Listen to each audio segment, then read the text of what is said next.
Good morning students, welcome to science class. இன்னைக்கு நம்ம 5th standard scienceல second lesson உடைய continue தான் நம்ம பார்க்க போறோம். நம்மளுடைய second lesson matters and materials. Matter 3 kinds of matter இருக்கு, solid matter, liquid matter and gas matter. Solid matter எப்படி இருக்கும், liquid matter எப்படி இருக்கும், gas matter எப்படி இருக்கும்னு போன கிளாஸ்ல பார்த்தோம். அதுக்கு அப்புறம் நம்ம ப்ராப்பர்ட்டிஸ் பார்த்தோம். ப்ராப்பர்ட்டிஸ் ரெண்டு டைப் ஆஃப் ப்ராப்பர்ட்டி இருக்குது. ஒன்று ஃபிசிக்கல் ப்ராப்பர்ட்டி, இன்னொன்று கெமிக்கல் ப்ராப்பர்ட்டி. எந்த ஒரு சேஞ்சும் இல்லாமல் நம்ம அனலைஸ் பண்ணணும், அது ஃபிசிக்கல் ப்ராப்பர்ட்டி. ஏதாவது ஒரு சேஞ்சஸ் வந்ததுன்னா அது கெமிக்கல் ப்ராப்பர்ட்டி. அதுக்கப்புறம் நம்ம சாலிபிலிட்டி ஆஃப் சப்ஸ்டன்ஸ் பார்த்தோம். அதாவது அதோடைய கரையிற தன்மையை பொறுத்து மூணாக சொல்லியிருப்பாங்க. Solute, solvent, solution. எதெல்லாம் கரையுதோ அதெல்லாம் சொல்யூட்டு, எதில் கரையுதோ அது சால்வெண்ட்டு. கரைஞ்சி நம்மளுக்கு கிடைக்கிறதுக்கு பேர் சொல்யூஷன். சொல்யூட்னா கரைப்பொருள், சால்வெண்ட்னா கரைப்பான், சொல்யூஷன்னா கரைசல், கரைஞ்சதுக்கப்புறம் கிடைக்கிறது. ஓகேங்களா? அதுக்கப்புறம் பார்த்தது solubility of solids in water. அதாவது கரையாத ஒரு பொருளை எப்படி நம்ம ஃபில்டர் பண்ணுறது அப்படின்னா, அது ஃபில்டரை வச்சு என்ன பண்ணலாம், கரையாத டிசால்வ் ஆகாததெல்லாம் என்ன பண்ணிடலாம், நம்ம ஃபில்டர் பண்ணி எடுத்துடலாம். அதுக்கப்புறம் இப்போ பார்க்க போகிறது மேட்டர் இன் அக்ரிகல்ச்சர். அக்ரிகல்ச்சர்ஸில் இந்த மேட்டர்ஸ் எப்படி இருக்குது அப்படின்னு தான் பார்க்க போகிறோம். பாருங்கள், different matter from different materials. This materials can undergoes change in to provide as a matter that can B great used to as. Let us now look into the few such materials in agriculture. அக்ரிகல்ச்சரில் ஒரு சில matters எப்படி நம்மளுக்கு help ஆகுது அப்படின்னு தான் பார்க்க போகிறோம். First நம்ம இதில் பார்க்குறது கிரைன்ஸ். கிரைன்ஸ்னால் என்னது, தானியங்கள். ஓகேங்களா? Grains are small hard dry seeds.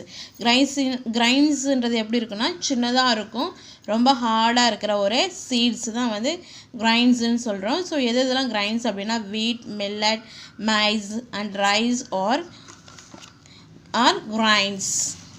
இதில் வந்து வீட்னா தெரியும், கோதுமை, மில்லட்னா கம்பு, மைஸ் அப்படின்னா சோளம், ரைஸ்ன்றது அரிசி. இது எல்லாமே இதில் தான் வரும், கிரைன்ஸ், தானியத்தில் தான் வரும். Grains are used in the cuisines of all cultures. Grains are powder soaked stream to undergo changes to provide as a various of food items. இந்த கிரைன்ஸை வந்து எல்லா சமையலையும் என்ன பண்ணுவாங்கன்னா யூஸ் பண்ணுவாங்க. இந்த கிரைன்ஸ் என்ன பண்ணுவாங்க அப்படின்னா பவுடராக யூஸ் பண்ணுவாங்க. அதாவது இப்போ நம்ம பார்த்தோம் அப்படின்னா கம்பு, கேழ்வரகுலாம் இருக்கு இல்லையா, அதெல்லாம் மாவாக அரைச்சி யூஸ் பண்ணுவாங்க. ஒரு சிலதெல்லாம் என்ன பண்ணுவாங்கன்னா சோக் பண்ணுவாங்க, அதாவது ஊற வச்சு அதுக்கப்புறம் அதை வேக வைப்பாங்க. ஒரு சிலதெல்லாம் என்ன பண்ணுவாங்க, ஸ்ட்ரீம் பண்ணுவாங்க, நேராகவே என்ன பண்ணுவாங்க, வேக வைப்பாங்க. எப்படி எல்லா மெத்தட்லேயும் இந்த கிரைன்ஸ் என்ன பண்ணுவாங்க, குக் பண்ணி சாப்பிடலாம். ஓகேங்களா? அதுக்கப்புறம் என்ன சொல்லி பாருங்க, in Tamil Nadu Ponni variety of rice is popular. தமிழ்நாட்டில் இந்த பொன்னி ரைஸுன்றது ரொம்ப ஃபேமஸ் அப்படின்னு சொல்லியிருக்கிறாங்க. ஏன் அப்படின்னா, this rice get in the name from the Tamil words Pon which means gold. This name is also another name of a river Kaveri Ponni, and it is crops in extensively grow into the Kaveri delta. There are other varieties of rice too. மற்ற அரிசியை விட இது ரொம்ப நல்லா இருக்கும், சாப்பிட்றதுக்கு நல்லா இருக்கும். ஸோ தமிழ்நாட்டில் பொன்னின்றது ஒரு வெரைட்டியான ரைஸ். இது ஏன் இந்த பேர் வந்துச்சு அப்படின்னா, இது மேக்ஸிமம் எங்கே கல்டிவேட் பண்ணுவாங்க அப்படின்னா காவேரி ரிவருக்கு இந்த டெல்டாவில் தான் என்ன பண்ணுவாங்கன்னா ரொம்ப விளைவிப்பாங்க. ஸோ காவேரிக்கு இன்னொரு பேர் தான் பொன்னி. அங்கே விளையிறதுனால அந்த அரிசிக்கு பேர் என்னன்னு சொல்லியிருக்கிறாங்க, பொன்னி ரைஸ் அப்படின்னு சொல்கிறாங்க. ஓகேங்களா? அடுத்து பாருங்க, remove the husk from Bedi, physical R chemical change. இப்போது நம்ம ரைஸ்லேருந்து இந்த மேலே ஒரு லேயர் இருக்கு இல்லையா, அதுக்கு பேர் தான் ஹஸ்க் அப்படின்னுவோம். ஹஸ்க்குனா உமி. அதை ரிமூவ் பண்ணி அது என்ன பண்ணுறாங்க அப்படின்றது தான் இதுக்கப்புறம் இருக்கிறது ஃபுல்லாக நம்ம பார்க்க போகிறோம். பாருங்கள், when the paddy plant are fully grown they are cut and tied in bunches and thrusting on the ground to separate the grains from the plant. இது என்ன பண்ணுவாங்கன்னா, நெல் நல்லா விளைஞ்சதுக்கப்புறம் அதை கட் பண்ணி பஞ்சஸாக என்ன பண்ணுவாங்கன்னா கட்டிடுவாங்க. அதாவது கட்டாக என்ன பண்ணுவாங்க, நெல்லை கட்டிடுவாங்க. கட்டி என்ன பண்ணுவாங்க, தரையில் போட்டு நல்லா அடிப்பாங்க. அதை அடித்ததுக்கப்புறம் நெல் தனியாக, அந்த வைக்கோல்னு சொல்கிறோம் பாருங்கள், அது தனியாக வந்துடும். இது என்ன பண்ணுவாங்கன்னு பாருங்கள், rice is milled outer to the Bedi in factory. இந்த அரிசி எடுத்துகிட்டு போய் என்ன பண்ணுவாங்கன்னா மில்லில் கொடுப்பாங்க. ஸோ மில்லில் கொடுத்த உடனே அது மேலே இருக்கிற அந்த லேயர்லாம் என்ன பண்ணும், அந்த தோலுன்னு சொல்லுவோம் பாருங்கள், அதெல்லாம் ரிமூவ் பண்ணிடும். The outer brown layer is called husk. It is removed from the seeds as it is hard to digest. அது மேலே இருக்கிற அந்த ப்ரௌன் கலர் லேயருக்கு பேர் ஹஸ்க் அப்படின்னு சொல்கிறோம். அது என்ன பண்ணுவாங்கன்னா அதோட சாப்பிட்டோன்னா நம்மளுக்கு டைஜஷன் ஆகாது. அதனால் அந்த லேயர் என்ன பண்ணிடுவாங்க, ரிமூவ் பண்ணிடுவாங்க. when the next layer is also removed we get white rice. அந்த ஹஸ்கை மட்டும் ரிமூவ் பண்ணணும்னா அந்த ரைஸ் என்ன கலரில் இருக்கும், ப்ரௌன் கலரில் இருக்கும். அதுக்கும் மறுபடியும் என்ன பண்ணுவோம்னா இன்னும் நம்ம பாலிஷ் பண்ணுவோம். பாலிஷ் பண்ண உடனே அந்த ரைஸ் என்னவா ஆகிடும், ஒயிட்டாக மாறிடும். ஸோ இந்த ஒயிட்டாக மாறின ரைஸில் நியூட்ரிஷன் கொஞ்சம் கம்மியாக தான் இருக்கும். ஸோ ப்ரௌன் கலரில் இருக்கிறதுலாம் நிறைய நியூட்ரிஷன் இருக்குது. ஒயிட் கலரில் இருக்கிற ரைஸில் நியூட்ரிஷன் கொஞ்சம் கம்மியாக தான் இருக்குது. பாருங்கள், it has a less nutri value than the brown rice. Bare boiled or boiled rice, it is which is boiled and dried when with a husk or outer layer so that is nutri value or retain. முன்னாடியெல்லாம் என்ன பண்ணுவாங்க அப்படின்னா நெல்லை வாங்கிட்டு வந்து வீட்டில் வச்சுப்பாங்க. அதை என்ன பண்ணுவாங்கன்னா பெரிய பாத்திரத்தில் போட்டு தண்ணியில் போட்டு ஊற வச்சுருவாங்க. ஊற வச்சு தான் மறுபடியும் என்ன பண்ணுவாங்க, நெல்லை வேக வைப்பாங்க.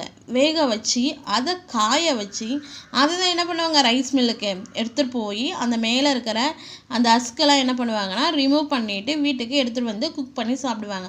அப்படி சாப்பிடும்போது அதில் இருக்கிற நியூட்ரிஷன் எல்லாம் அப்படியே இருக்கும். ஆனால் இப்போ என்ன பண்ணுறோம், ரைஸ் எங்கேருந்து நம்மளுக்கு வருதுன்னே தெரியல, என்ன ப்ராசஸ் நடக்குதுன்னு தெரியல. ஸோ நம்ம ஒயிட்டாக இருக்குன்றதை பார்த்து தான் சாப்பிட்றோமே தவிர அதில் எந்த ஒரு நியூட்ரிஷன் இருக்கான்றது பார்க்குறதே கிடையாது. எந்த அளவுக்கு ரைஸ் வந்து ஒயிட்டாக இருக்கோ அந்த அளவுக்கு அதில் இருக்கிற நியூட்ரிஷன்லாம் என்ன ஆயிடுச்சு, குறைஞ்சிடுச்சு. ஓகேங்களா. இப்போ நம்ம என்ன பார்க்க போகிறோம்னா அந்த ரைஸில் மேலே லேயர் இருக்குன்னு சொன்னோம் இல்லையா, அதுக்கு பேர் என்னது, ஹஸ்கு. அந்த ஹஸ்கு எங்கெங்கெல்லாம் எப்படி யூஸ் ஆகுது அப்படின்றதான் இப்போது பார்க்க போகிறோம். பாருங்கள் ஹஸ்கு. Now let us listen to the story of the husk. The outer layer of the rice is called husk and it can be used for various property. நிறைய இடத்துல என்ன பண்ணுதுன்னா இந்த ஹஸ்கு யூஸ் ஆகுது அப்படின்னு சொல்லியிருக்கிறாங்க. ஃபஸ்ட்டு என்ன சொல்லியிருக்கிறாங்க, electricity from husk, change of state of matter. இந்த ஹஸ்கிலேருந்து என்ன பண்ணுறாங்கன்னா கரண்ட்டு தயாரிக்கிறாங்க. ஹஸ்குன்றது என்னது, உமி. மேக்ஸிமம் நம்ம வீட்டிலலாம் என்ன பண்ணுவாங்கன்னா மாடு இருந்ததுன்னா அந்த மாட்டுக்கு வைப்பாங்க பாருங்கள், தவிடு அப்படின்னு சொல்லுவாங்க பாருங்கள். அதை இதுலேருந்து என்ன கண்டுபிடிக்கிறாங்களாம், எலக்ட்ரிசிட்டி கண்டுபிடிக்கிறாங்க, கரண்ட் எடுக்கிறாங்க அப்படின்னு சொல்லியிருக்கிறாங்க. பாருங்கள் அதில் என்ன மெத்தட் நடக்குது அப்படின்னு. The scientists experiment and found that husk can be used to produce electricity using a device is called biomass gasifier. இந்த ஒரு பாருங்கள், இந்த எக்ஸ்பிரிமெண்ட்டுக்கு பேர் பயோமாஸ் கேசிஃபயர் அப்படின்னு சொல்லியிருக்கிறாங்க. A gasifier is contained in which is a composing like to rice husk that which can be completely burned. இது என்ன பண்ணுவாங்கன்னா இதுக்குள்ளே தவிடை கொட்டி என்ன பண்ணுவாங்கன்னா நல்லா எரிப்பாங்க. எரித்து அதுலேருந்து என்ன வெளில வரும், எரித்தாலே ஹீட் வெளில வரும். அந்த ஹீட்டை என்ன பண்ணுவாங்கன்னா கேஸாக மாற்றி அதுலேருந்து கரண்ட்டை ப்ரொடியூஸ் பண்ணுறாங்க அப்படின்னு சொல்லியிருக்கிறாங்க பாருங்கள். It gives out the gas that can be filter and used. This gas is called syn gas. Syn is a short form of synthesis and it can be used to fuels internal combustion and engines that can be product electricity. So இந்த ஹஸ்கை என்ன பண்ணுவாங்க, இந்த பாரலர் மாதிரி ஒன்று இருக்குது பாருங்கள், இதில் போட்டு நல்லா பேர்ன் பண்ணுவாங்க. பேர்ன் பண்ணி அதுலேருந்து ஹீட் வரும். அந்த ஹீட்லேருந்து என்ன பண்ணுறாங்கன்னா கரண்ட்டை ப்ரொடியூஸ் பண்ணுறாங்க. ஓகேங்களா. இது நிறைய என்ஜினுக்கு யூஸ் பண்ணுறாங்க. இந்த கரண்ட்டை என்ன பண்ணுறாங்க, நிறைய என்ஜின்ஸ்க்கெலாம் யூஸ் பண்ணுறாங்க.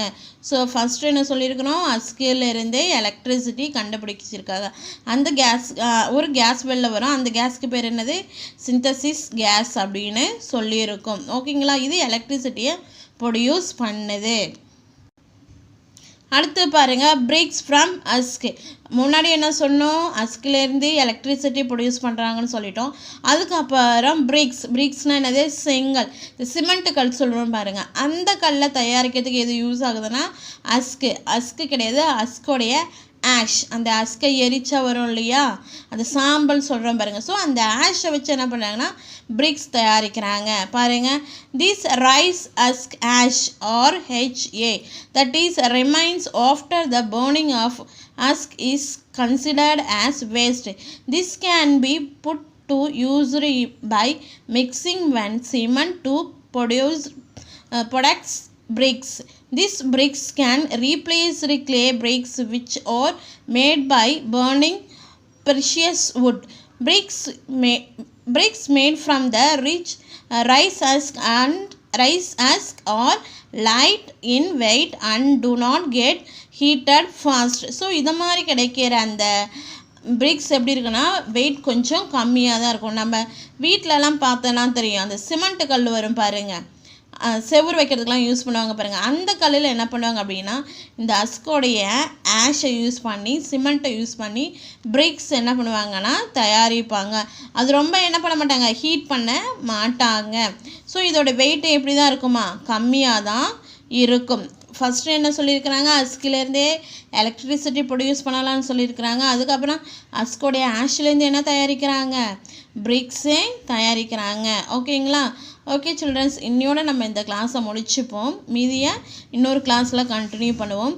இன்றைக்கான ஹோம் ஒர்க்ஸு இந்த பிரிக்ஸ் ஃப்ரம் அஸ்க்குன்னு இருக்கு இல்லைங்களா, இது ஃபுல்லாக ரைட் பண்ணி ஒரு ஃபோட்டோ காப்பி எடுத்து எனக்கு என்ன பண்ணுங்கள், சென்ட் பண்ணுங்கள். மீதியை நெக்ஸ்ட் கிளாஸில் கண்டினியூ பண்ணுவோம். Thank you students.